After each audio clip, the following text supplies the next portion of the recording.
Thokozani bogogo nomkhulu. Isalukazi sendoda lesi uGogo Bathini Mbatha. Ngani zakwethu namhlanje sikhuluma ngesiphandla.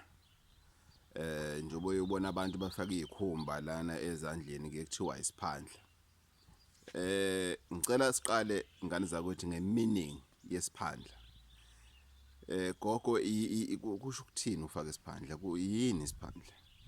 Isiphandla sifakwa itribe yamaZulu. It's a Zulu tribe okuyiyona efaka isiphandla.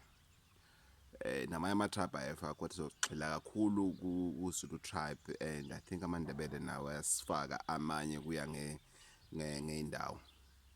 Ngani zakwethu isiphandla it's a sign yokuthi ubukade uyingxenye, you were part and parcel of whatever ritual that was performed at home, or whether you are the main person or ends a certain ritual at home.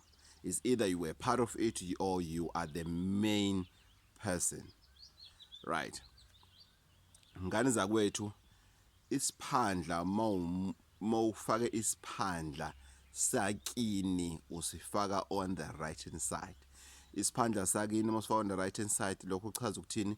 Chaza ukuthi wena uyingane yasemshadweni, umamakho nobabakho they were married or they are married traditionally, not lokhu kwasenkantolo.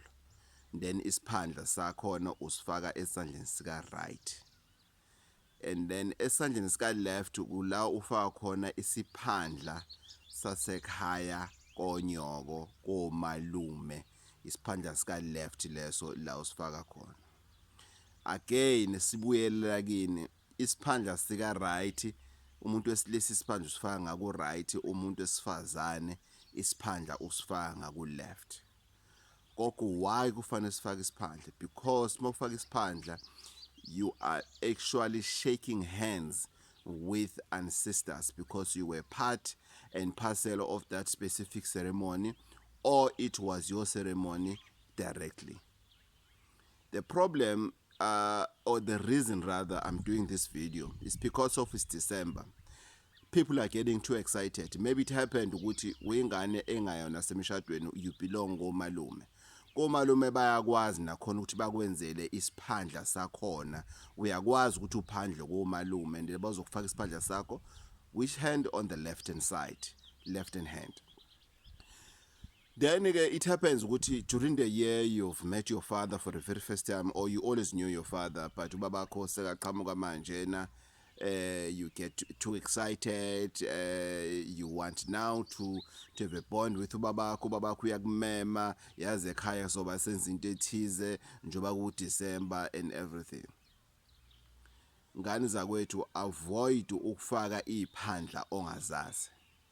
If ubaba wakho akumemile ukuthi ufike ekhaya, there's nothing wrong ngalokho, but you cannot be part of imisebenzi eyenziwayo kini ekubeni ubaba wakho angazange ayovela kubo kama wakho, kubo komalume wakho wayenza imfanelo zakhona.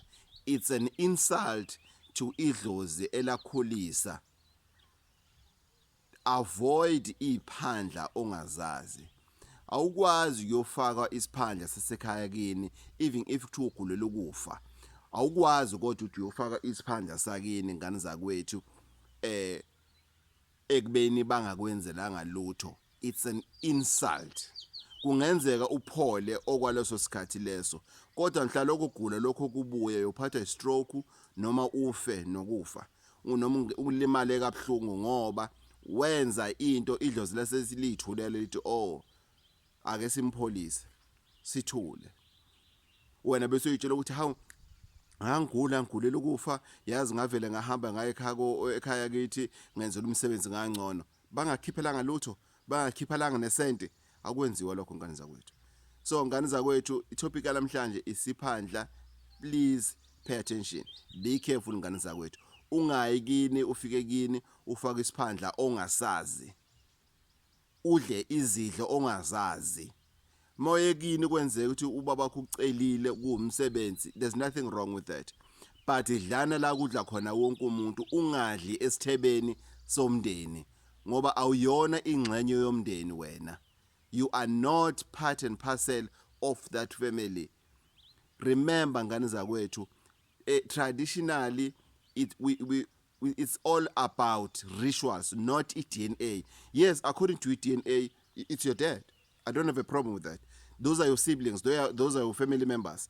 But according to umthetho, for as long as ubaba wakho angazange ahlawule noma akhiphe ngisho isenti ekhaya kwenyoko, you don't belong to that family. So awukwazi ukufaka isiphandla sakhona, futhi awukwazi ukuyongena ezithebeni zakhona ngane zakwethu. Gogo Bathini Mbatha 083 533 9183. Please guys, pay attention. These things that we discuss are very, very, very, very, very important. Please pay attention. Ngane zakwethu ngiyacela, pay attention. Ungafaki isiphandla ongasazi. Asiyekeni ukuphapha ngane zakwethu. Sijahela ukufaka iziphandla ngobaba abangazange basenzele lutho, amahumusha, igebengu. Abanye abasenzelanga lutho because of omama bethu, they had too pride. Mina all I wanted from him it was umntwana. Zosikhusela umntwana amayikho into njalo. Khulula umntwana aye ekhaya kubo uma ubaba wakhe efisa ukuthi emenzele into efanele. Ngane zakwethu salukwazi endoda, inkosi ithela umusa. 083 533 9183. Please don't forget to subscribe. Don't forget also to make sure ngane zakwethu ukuthi izinto masizenze ngobukhulu ubucophelela. Don't forget to press the notification button so that you can get more of the videos zika Gogo Bathini Mbatha. Malucho.